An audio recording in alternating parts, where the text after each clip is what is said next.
All right, so check it out. The Koshi over fenders for the rear are in.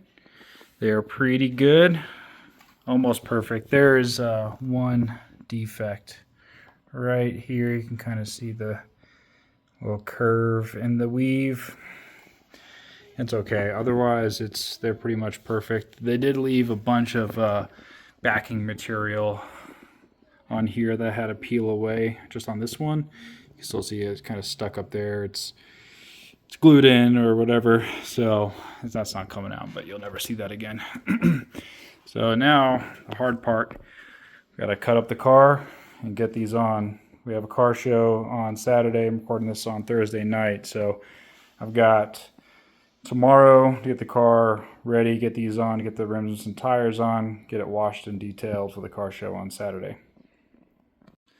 All right, so Koshi and Madness both hooked it up. They did me really good. They overnighted the part to me. I called them, get an update on status, and they said it was coming in on, I think, Wednesday. They overnighted it for free. They didn't charge me anything extra, and I just got it.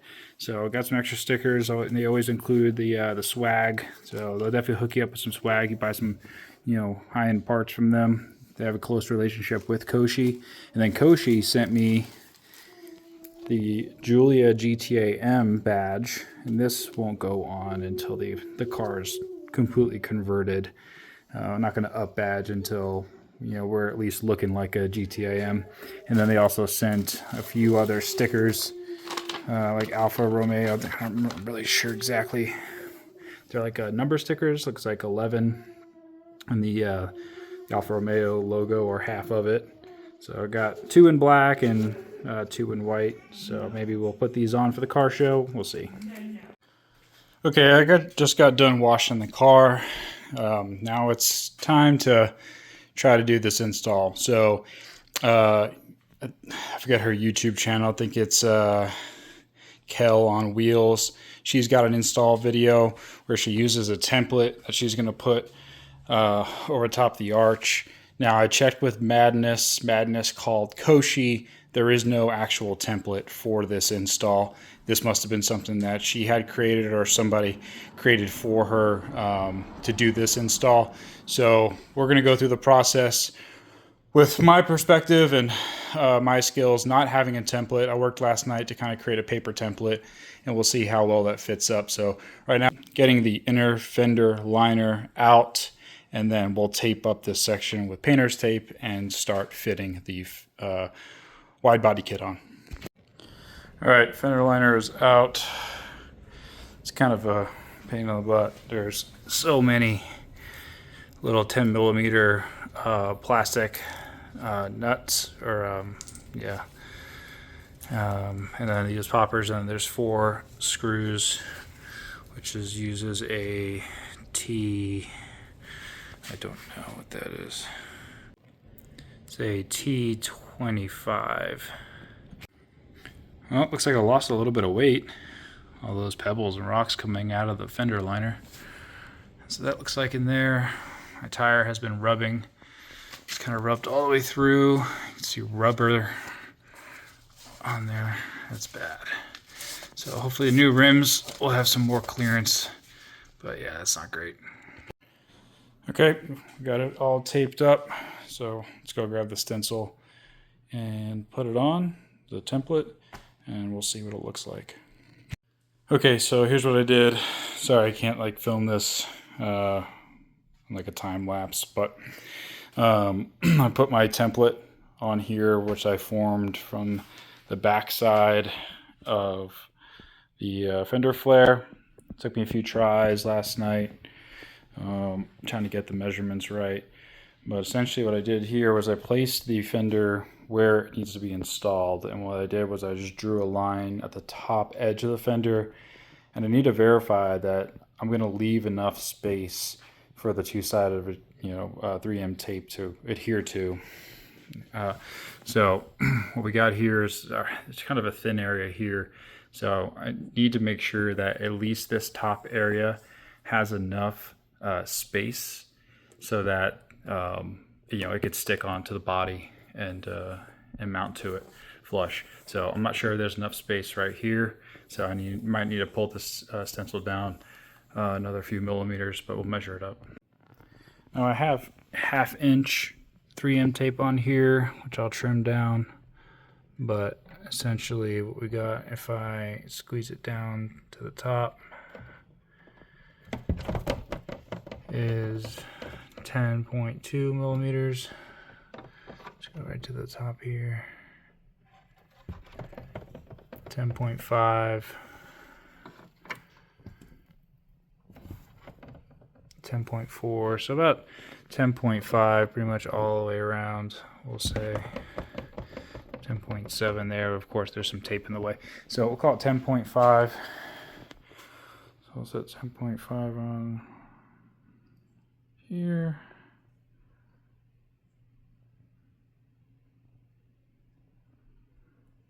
Good enough for government purposes. And as you can tell, we don't have enough, so we need to definitely come down a bit, because the top of this stencil, if I were to draw a line, would be my cut line, and that would be too high, not leaving myself enough space. Now over here, we're good. We got, let's grew to 10.8.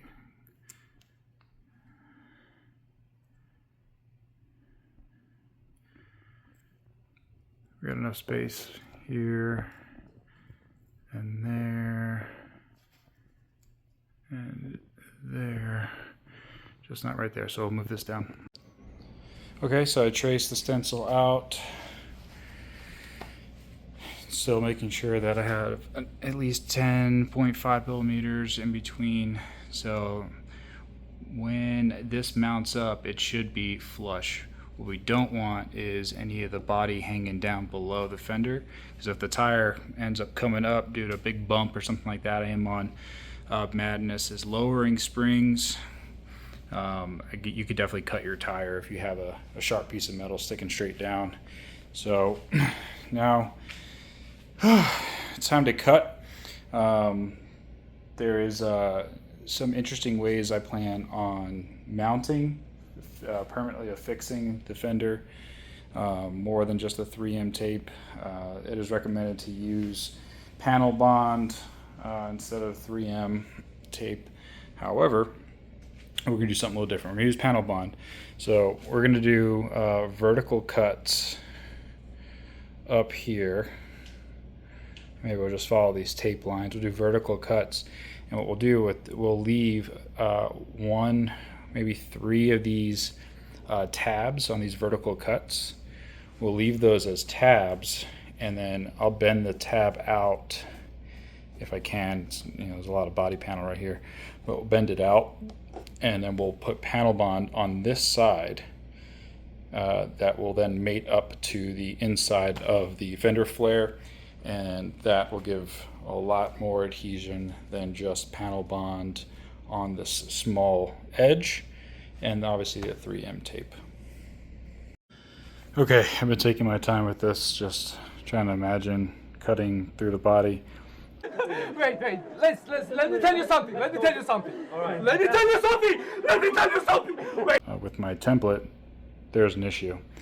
So just feeling through, it's kind of like mocking up if I were to cut all the way up to here, right here, right on just below, right here is the body bolt to mount the fender liner. So it's right here where my thumb is. The other one is right here, and then over here it is right there. So unless I cut those off and not have anything to attach my fender liner to on this side of the fender well, I'm gonna have to change my game plan entirely. Alright, so we watched Kel on Wheels, her video again, looked at her template, and this is what we're gonna do. Right up to the crease, body line, and then down. I marked these edges here, these corners is where the natural portion is on the fender. if you were to line up the fender, that's where the fender kind of cuts in and goes up, the best I can describe it. So that's where you want it. So I'm going to do vertical cuts like she did. I'm going to leave a few tabs. I think over in this region, one tab here and one tab over here, and we'll leave the top with no tabs to give as much tire clearance as possible.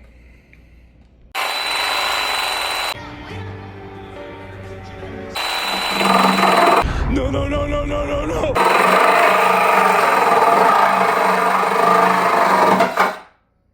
Wait, wait, wait, wait! Wait, wait, wait, wait, wait! I am gonna chop the shit out of you.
It mostly cut out. I left two small tabs that I'm going to use panel bond to put on that, and then put on the back side of the fender flare, hopefully holding it on a little stronger. That was a difficult cut, so it's pretty rough. I'm going to take my Dremel now. I'm going to clean up the metal burrs around the inside, really the outside edge, and the both the inside and outside edges, because the center is going to get panel bond. I might get a hammer and kind of pound this a little bit closer, this gap, and then put panel bond in there, and then we'll work on getting the fender on. Okay, time for the panel bond. I took a hammer. Oh, Denise, what's up? And I closed this gap as much as I could. And this gap right there is pretty big. It's kind of nothing I can do about that. Try to fill it in as best as I can. Yeah, we'll put panel bond. I took a Dremel, try to clean up a lot of these burrs. Burrs on the inside there are not going to matter because that's going to have panel bond in it. Okay, got most of the panel bond is on. We really should weld these bumpers on, but that takes time, equipment, money. So, we use super glue instead. Trying to fill in as many holes as possible. Left the tape on so I don't get any on whatever paint's left over. This big gap here, this hole that can't stay. That's going to get water inside of here, and that's not going to be good. It's going to end up rusting. So I'm going to have to maybe get some spray foam to fill that gap. Okay, panel bond's starting to set up. I cleaned off the surface, did some surface prep. Now it's time to stick on the fender. And put some panel bond on here. We'll do that after we get the fender stuck on, and then we'll get these adhered to the inside of the fender for added rigidity and make sure it doesn't fly off at speed. Not super happy with the cut, by the way.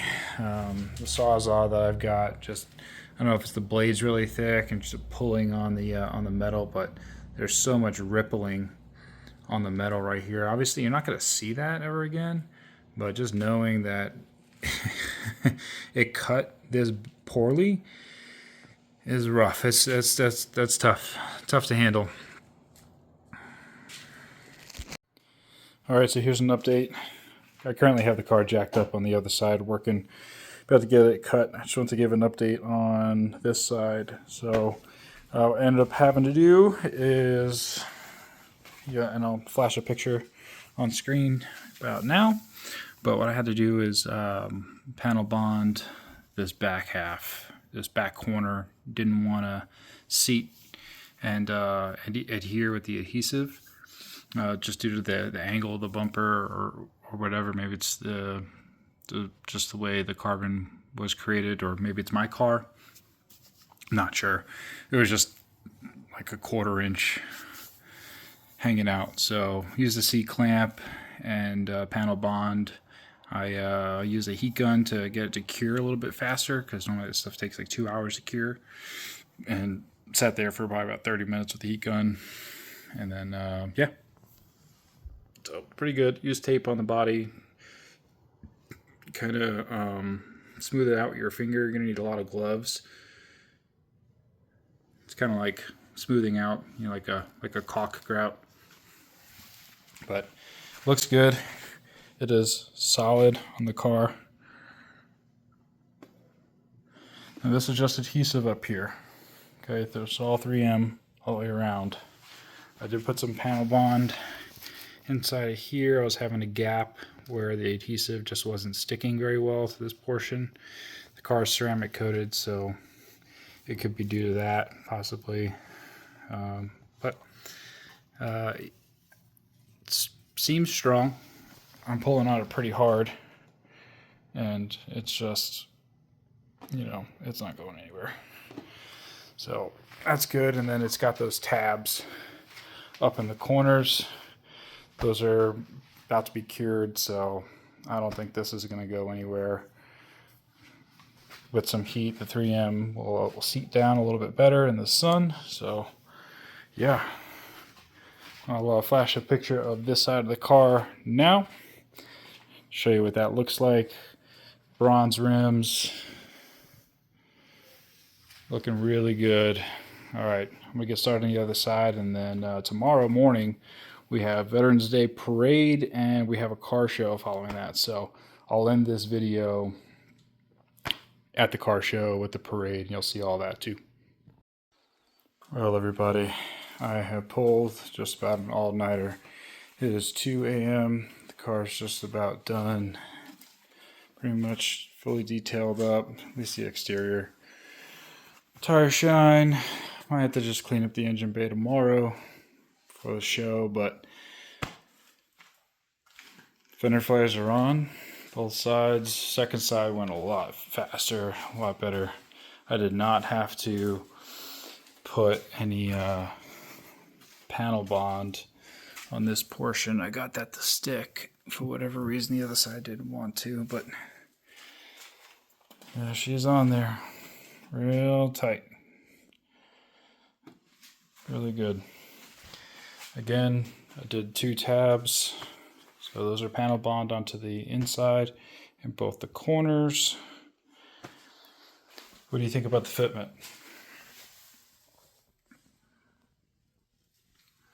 I think it's going to be good. I was getting some rubbing. I might still get rubbing on the inner fender well. We'll see. And I've only got, I don't know if you can see it there. Not really. Yeah. I've only got about 3 or 4 inches of clearance. So there's a good chance that I go back to stock ride height in the rear. The front springs are actually really good. I like the ride height in the front. But for whatever reason, the Madness springs, they're supposed to be the street springs, not the Corsa springs. So I don't know if maybe if I got Corsa rears, or maybe I got a Corsa set on accident. But it just seems a little too low. It seems a lot lower than other people that run that and their pictures. So yeah, what do you guys think of the bronze rims? What do you guys think of the livery? What do you think of the fitment? So let me know. Comments down below. Sorry, I'm a little delirious. I'm hungry. I'm tired. I'm going to call it a night, and you'll see me bright and early in the morning, which will be just a second for you.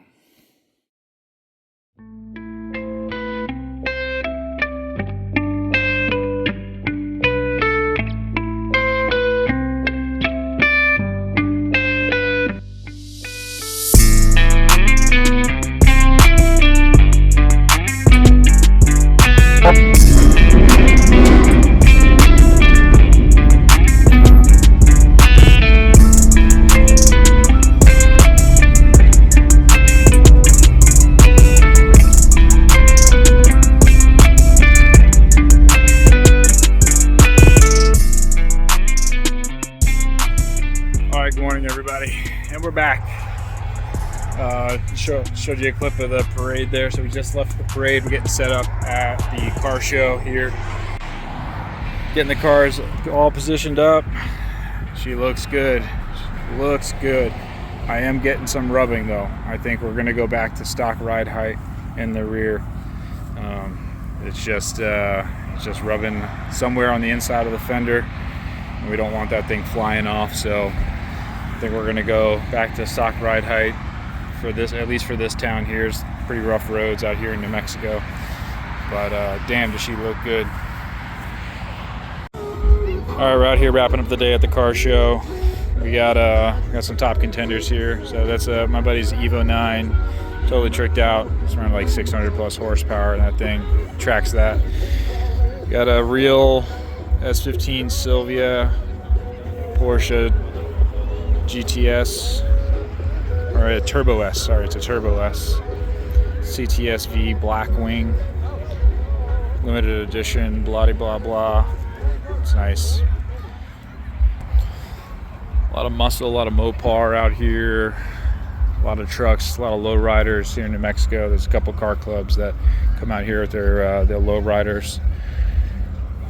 Got a Hellcat club over there.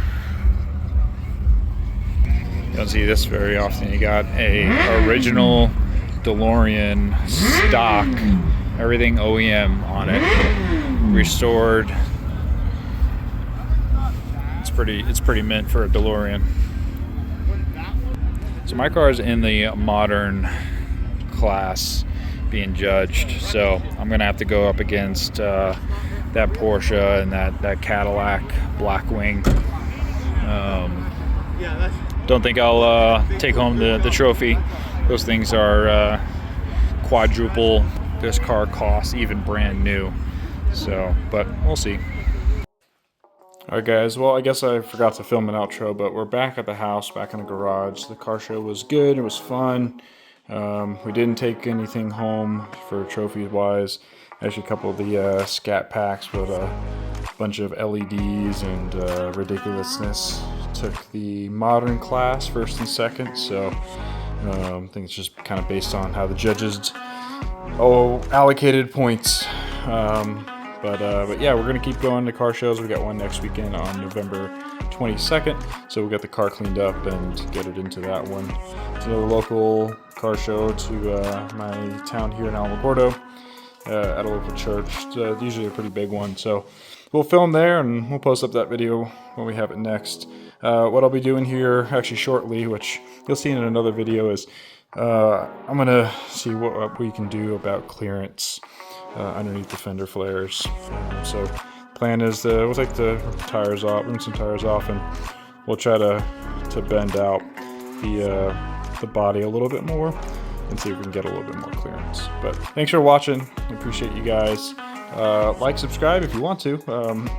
Post more videos when I have opportunities to. But thanks.